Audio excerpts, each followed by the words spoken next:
If you appreciate our content, please click the thumbs up button and subscribe to our channel. That will really help us to reach more people. Thank you. Thank you, Soulshine and Diane. Wow. Whew. You know, we have had some perfect music this morning. We have perfect music every Sunday morning, but we've had perfect music this morning. And they didn't see what I wrote today, but it fits perfect. Songs about being the light, about blessings filling up and overflowing. We're going to be talking a lot about that. As we embrace the spirit of gratitude, this is the month, November, traditionally, when we think specifically about gratitude. And so we want more to be grateful for in our lives. Does anybody else not want any more to be grateful for? Well, I'm going to tell you a little secret. You have a lot to be grateful for, regardless of what you may be seeing going on around you, what you may be experiencing, what you may be feeling. We live in a world where there is so much to be grateful for. And we're going to explore deeper on how to recognize it and how to draw it to us and how to really change our world for ourselves and for the world as a whole.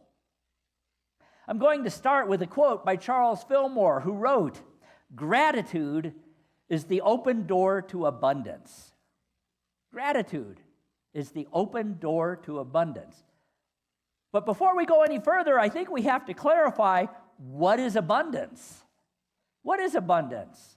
Well, for those of you who may be new to Unity, you may be thinking, well, the prosperity gospel. That's not what we teach here. The prosperity gospel is a teaching that has risen in postmodern times. It says some people are worthy of blessings and some people are not. That's not what we believe. We know all people not only are worthy of blessings, but are standing and sitting and being in the midst of blessing. And what we have to recognize is we have to change our consciousness to see it. The Unity definition of abundance is an abundance of all good things. It is based on Jesus, what I consider Jesus' mission statement. Many of you know it. I have come that you may have life and have it abundantly. So it's an abundance of all good things. Peace, harmony, health, love, wonderful relationships, a union of ideas, equity. And sometimes we forget that. We forget what abundance is and that we live in an abundant universe. It's all around us. Well, if we want to shift our perspective and get to that place where we recognize it, we have to be grateful. Gratitude shifts our perspective. And that's really the only thing that has to change, is our individual perspective. Gratitude helps us to see life through a lens of possibility and grace, even in times of great challenge. We live in a world where we're inundated by negative messages. Open up your Facebook feed, not right now. Open up your Facebook feed, open up your news feeds, and it's all about all the bad stuff. And no matter what you may personally believe, you can find a Facebook group or page or something that is in perfect alignment with what you're expecting. And it's almost always very negative. It's almost always about doom and gloom and right and wrong and shame and blame. But what if we shifted our perspective? What if we saw life through a lens of possibility, a lens of grace, no matter what's going on? Well, the what if can be what is if we become grateful. It is said that a grateful heart is a receptive heart. It is open to life's gifts and able to cultivate positive change. You cannot cultivate positive change in any aspect of life if you're in a negative place. And the way you change that is not by changing where you are physically, but by changing your attitude of gratitude, opening up to life's gifts. Understand this: to bring about change, we must be open, we must be receptive, and we must be grateful for what we have in this now moment. And maybe we can learn to even be grateful when there's stuff we don't want. Because what is that? That is nothing more than an opportunity to grow, to evolve, to test our wits, to test our knowledge, to see if we really truly believe what we say we believe. Myrtle Fillmore wrote, "In unity, gratitude is not just a response to receiving blessings, but rather a means of attracting them. So often we think about gratitude as being something we do after we have gotten what it is we want. What if we change that and see gratitude as a means of attracting good? When we consciously choose gratitude, we tap into something. We tap into the divine spirit, divine mind, divine consciousness, God mind, and we align ourselves with the flow of greater good that already exists. That's what gratitude does. It aligns us with greater understanding, which brings about greater peace, greater harmony, greater health, greater life, greater just fill in the blank. It's all about coming into alliance. Now, there's actual science behind gratitude. Scientists have been working for years studying the brain, studying the emotions, studying our energetic field, and have discovered that gratitude has energy. We know that everything in the universe, from the chair you're sitting on, the floor beneath your feet, to you yourself, is energy. It's all atoms vibrating at different frequencies. And this energy is measurable. It's measurable in brain frequency and brain activity. And they have discovered that the emotion of gratitude is right up there with the emotion of love. Of course, that's what every great teacher down through the ages has said about love and gratitude. Charles Fillmore wrote, "Love and gratitude are powerful forces of attraction because they vibrate at a high energy." And so we have to ask ourselves, what do we wish to attract? Because what we ask ourselves, how we answer that question, what do I wish to attract, will be whatever is in harmony with your vibration. So when we look at our news feeds, when we look at Facebook, when we listen to all the voices around us telling how bad stuff is, what's happening? We're lowering our vibration. We want to raise our vibration because everything is vibration. Science has proven that everything in our existence is interconnected electromagnetically and through vibrational frequencies. All things animate and inanimate have an energy field that is its own vibrational frequency, you included. And they've actually been able to measure it. This is measurable in what they call hertz or cycles. And they have discovered that the faster the vibration, the higher the frequency of energy. Can we put that chart up there, please? A few years back, Dr. David Hawkins, a psychiatrist and psychologist, author, wrote a book called Power versus Force. And he developed an idea of creating an emotional frequency chart. Now, I will tell you, the chart he created would take many slides to show. It's very detailed. But fortunately, somebody broke it down into something that's very easy to see and to understand. And while science is still working to figure out how to measure the frequency of all the emotions, this chart gives us a framework that can guide us to start thinking of vibration as a frequency aligned with different emotions and feelings attached. So if we look at the chart, we see very low vibration, hatred and fear. Oh, we're seeing a lot of that in our world right now. A lot of hatred and fear. Look where that vibration is. Nothing can be created at that vibration except more hate and fear. So what we want to do is raise ourselves up. There's a lot of sadness and jealousy, a lot of worry and anxiety, some apathy, and more than our fair share of annoyance. But we can raise ourselves up to optimism. We can hop up to optimism and hope. We can embrace kindness and enthusiasm. And we can rise up to peace and gratitude, which are the highest vibrations.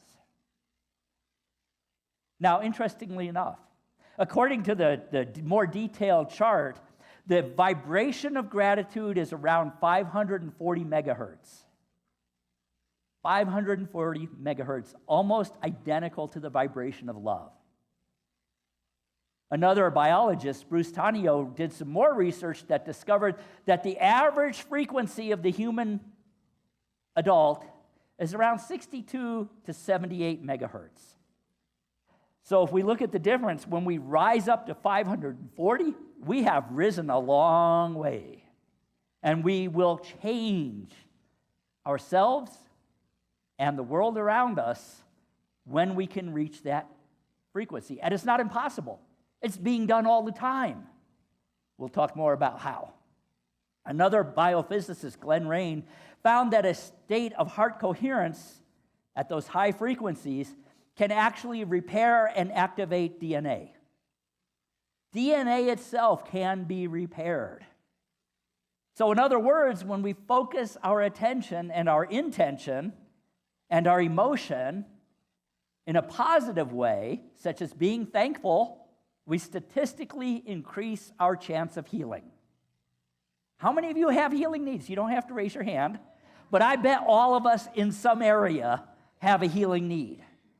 But the really great news is it works not only for us as individuals, but it works for those around us. Want to heal the world from whatever you think it needs healing from? Raise our vibration. It applies not only to individuals, but to communities, to organizations, to societies, to cultures.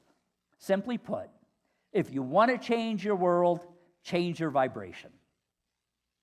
I'll say that again.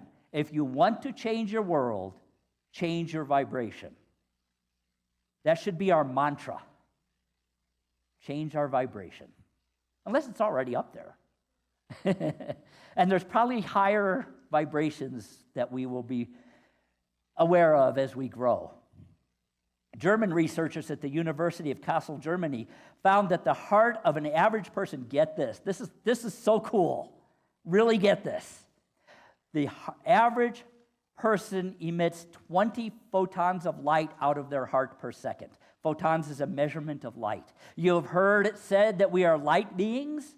We really are light beings. The song, I Am Light, so true. Well, that's the average person, 20 photons of light a second. But when we raise our consciousness to a level of kindness, to a level of gratitude, to a level of appreciation, that rises to 100,000 photons per second. It is at that level that you become what Jesus said is the light of the world. There was science behind what Jesus and Buddha and so many others said. They didn't have the words and the formulas and all of that, but they knew.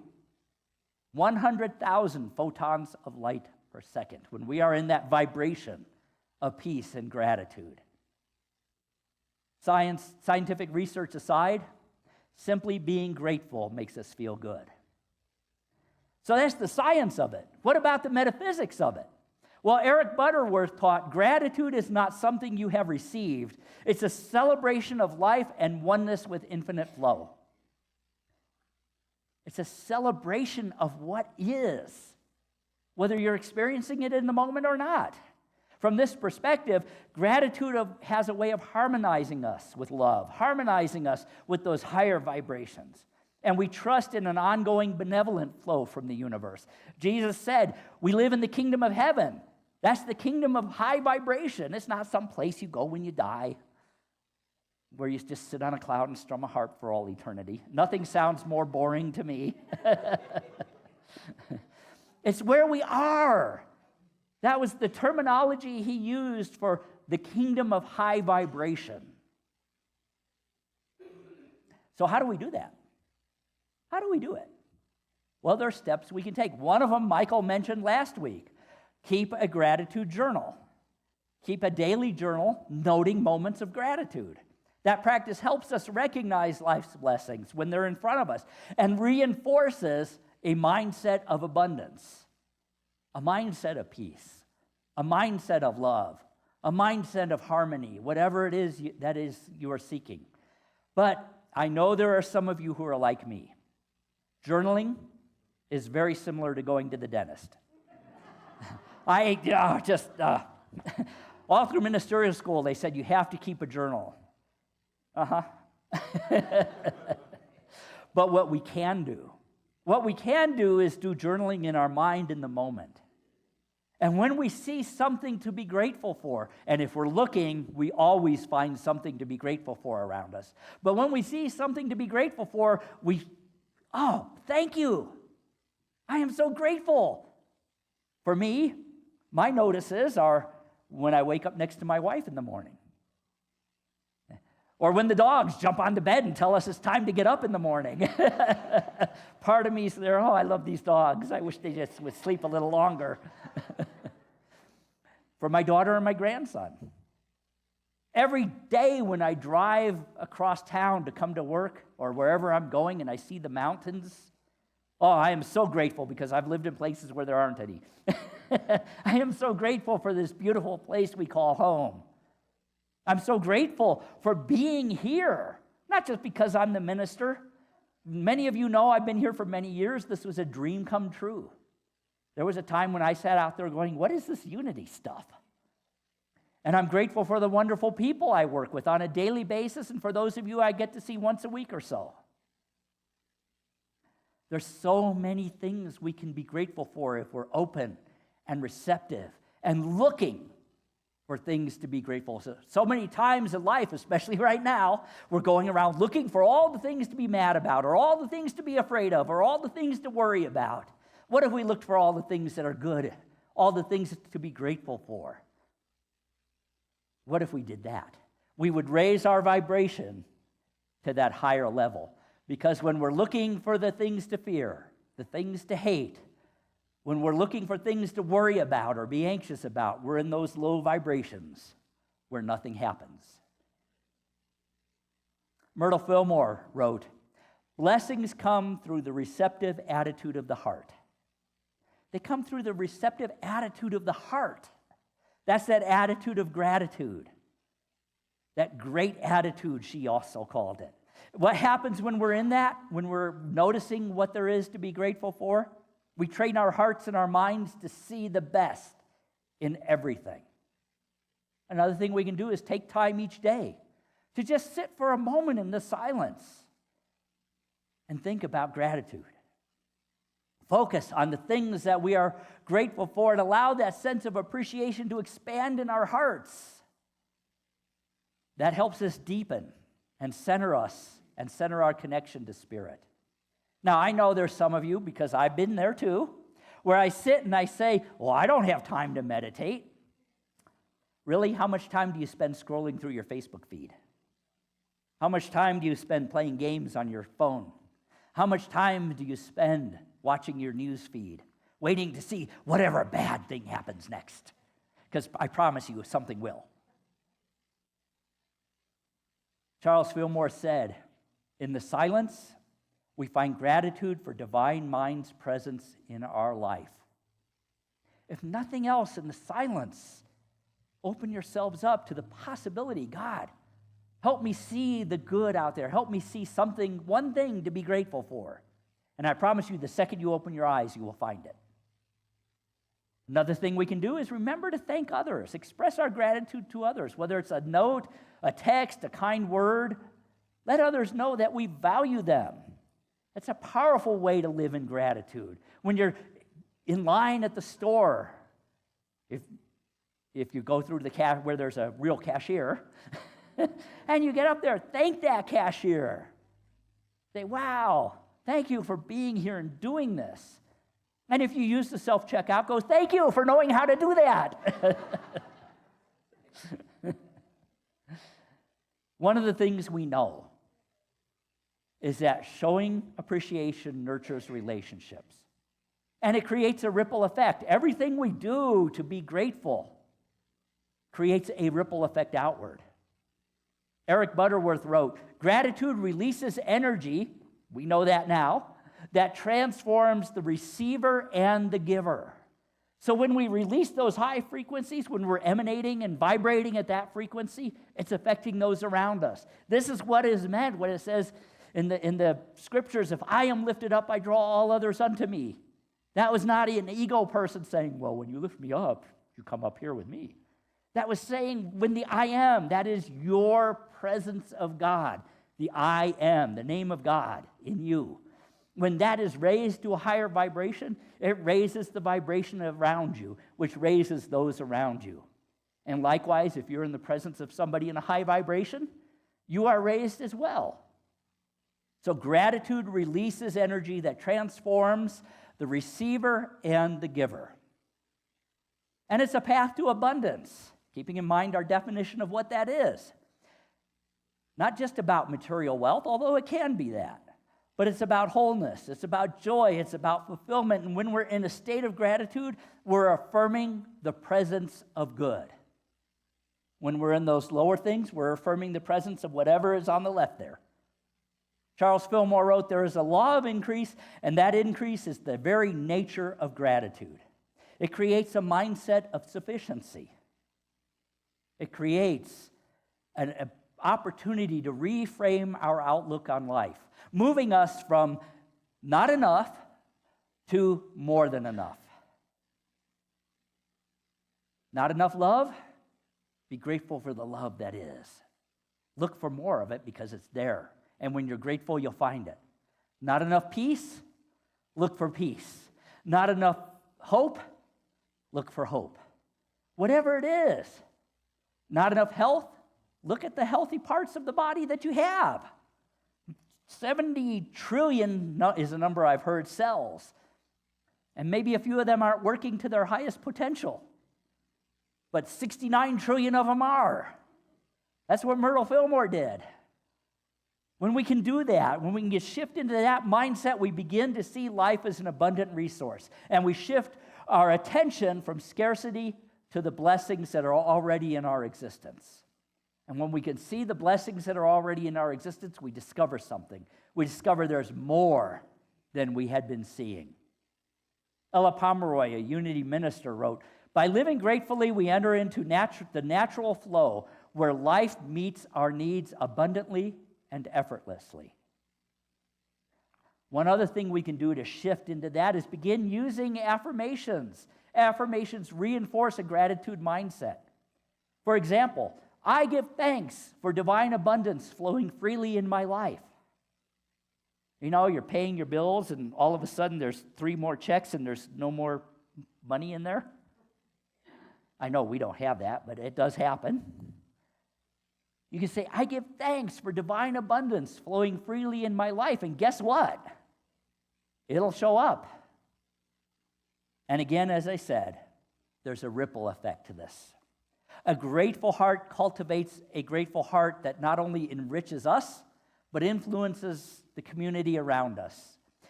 And it does one other thing. As we become in that higher vibration and we're in gratitude, we begin to move naturally and effortlessly toward a life of sacred service. Now, that doesn't mean you have to go out and do, suffer and all of that. It means you find ways that resonate with your frequency and your vibration to be of service to others. It fills us with a desire to contribute to the greater well-being. Again, quoting Myrtle Fillmore, she believes that a grateful heart radiates love and compassion. A grateful heart radiates love and compassion. And she wrote, when we give thanks, we not only enrich ourselves, but we lift up the consciousness of those around us. And we do that sometimes through service. And then we encourage others to do the same just by our actions. We don't have to go out and convince anybody. We don't do that in Unity. Maybe we should. So in closing, if you want to change your life, if you want to change your relationships, if you want to change your health, abundance, practice gratitude. If you want to change the world, practice gratitude. And if you really, really, really, really, really want to change the world, practice gratitude. Stop focusing on what is wrong. Stop focusing on what you don't want. Stop focusing on what you hate or fear, and instead, practice gratitude. I'm going to post this on our Facebook page and stuff. It's an affirmation you might want to use. I am grateful for the gift of life and all that it brings. I open my heart to divine abundance to share this blessing with all. Practice gratitude. I give thanks for those of you who are listening today. And I give thanks for those of you who will do more than listen, who will actually take this out and practice gratitude. Thank you.